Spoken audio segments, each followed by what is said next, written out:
Clippers and Luka's Mavericks have gone back and forth, resulting in a 2-2 series tie.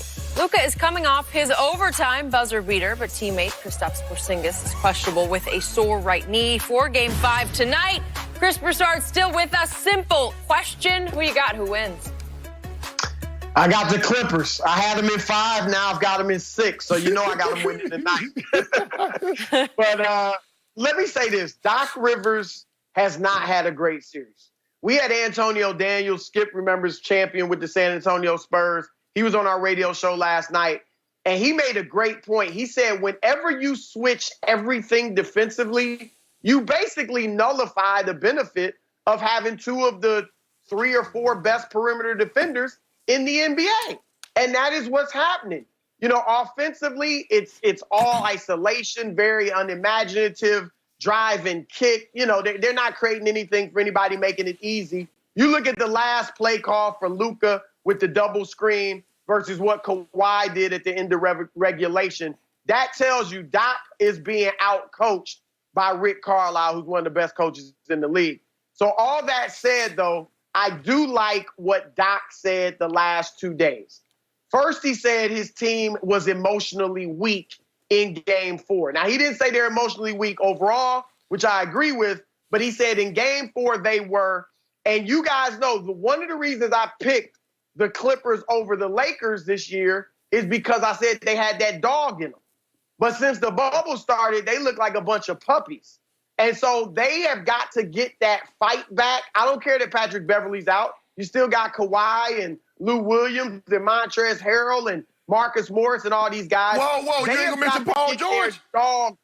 Hold on, Chris Broussard. You named 7 guys and didn't mention Paul George. I have never characterized, George is a great player. He's a star. I've never characterized him as a dog, though. Okay. He's not a dog. He's just a great player. Okay. But he can be carried by the other dogs, all right? So I think Doc saying emotionally weak will wake up the pit bull in them. So I like that. And then secondly, speaking of Paul George, I love what Doc said yesterday. I need him to shoot 20 times. I want him to keep shooting and keep shooting. Now, let me say this. It's a bit disconcerting that a 30-year-old perennial all-star who's played 80 playoff games could lose his confidence like this in the playoffs and stop shooting and stop wanting to shoot and being aggressive. However, if I was in his shoes, I need to hear what Doc said. You don't want him going out there second-guessing himself, feeling like, is my leash short? If I miss a few, is the coach going to yank me out? Is he going to be looking at me funny? You need to know that your coach believes in you, and if you miss 7 straight, he still wants you to keep shooting. So I think that these last 2 days, Doc has pushed the right buttons, and that will wake this team up emotionally and lead them to a victory tonight. I'm going to say 13 points. I'm just trying to figure out, how does a team that have 2 guys on a $100 million contract lose to a guy on his rookie contract? And they can't stop the conga line because Trey Burke can get to the basket anytime he wants. Seth Curry is so confident, he calling up PG all kinds of names. Tim Hardaway Jr. can get to the rack and Luka got a conga line. He hit in front of the conga line going to the basket. So I need you to tell me that, okay, you don't want to switch everything, but I just want to know why those guys can't stop. Why, Paul, if you're that dog, because that's what you tell me. So Kawhi's that dog. He got to go to Doc and say, Doc, I got him.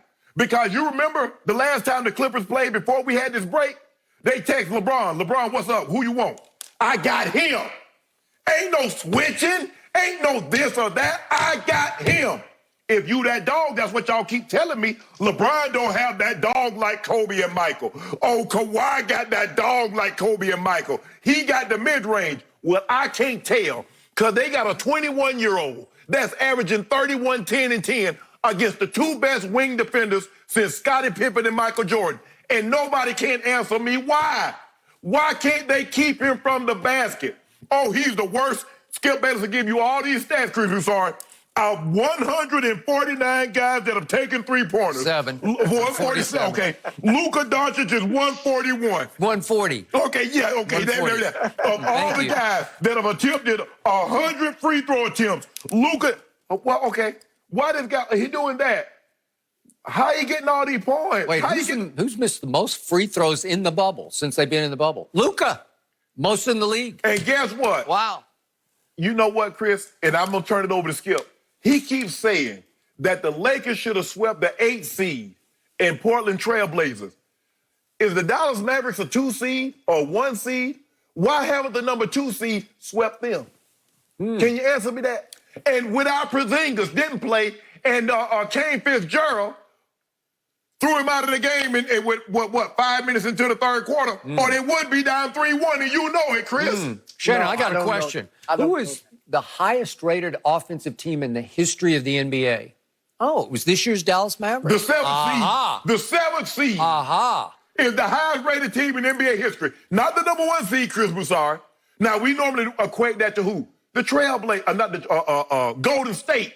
Oh, we saw Milwaukee have that high rating. But they were number 1 seed. How you the number 1 rated team of all time, and you the 7th seed? Wait, who was the 3rd worst team in the NBA this year in clutch time situations? 3rd worst. Luka's team. Because Luka was horrible in last-minute situations. I can't tell. He was 0 for 10. I can tell. I can tell you that right now. 0 for 10. And let's be real about this. What just happened on Sunday? He took and made a very long shot that was an odds-on long shot. It was against all odds. No, it wasn't. Long shot. That's what it was. He was 0 for 10 in those situations. He had shot 3 air balls, as you just correctly pointed out, almost. He was 140th of 147 three-point shooters at 31.6% during the regular season. That included some bubble games. He's been not very good from 3. In fact, he's been awful from 3. And he made the shot that had to go in or they're down 3-1. So I'm with Chris. I haven't lost any confidence. I believe the Clippers will come out tonight and repeat what you saw in Game 3 on Friday night. That was a statement game. That was a watch this game. That was a game in which they dominated Luka and company, even though late he turned his ankle. But he'd played 30 minutes before he turned his ankle. Yeah. And look what he had done. He'd shot 4 of 14 in that game, 1 of 6 from 3. He'd scored 13 points, 10 rebounds. He always gets 10-plus rebounds and 10 assists. Yeah. But still, the dramatic impact wasn't nearly what it was on Sunday's game, right? They held him down to a low roar on Friday night. You remember what he did in Game 2? In foul trouble. Played 28 minutes and dropped 28 and blew the doors off the Clippers. Okay, I got you. But I'm with Chris. Everything he said from, who was it, Daniels, who'd you talk to on the radio? I can't remember. Oh, Antonio Daniels. Antonio Daniels, okay. Yeah, I agree with every point he made. I've been making the same points to Shannon.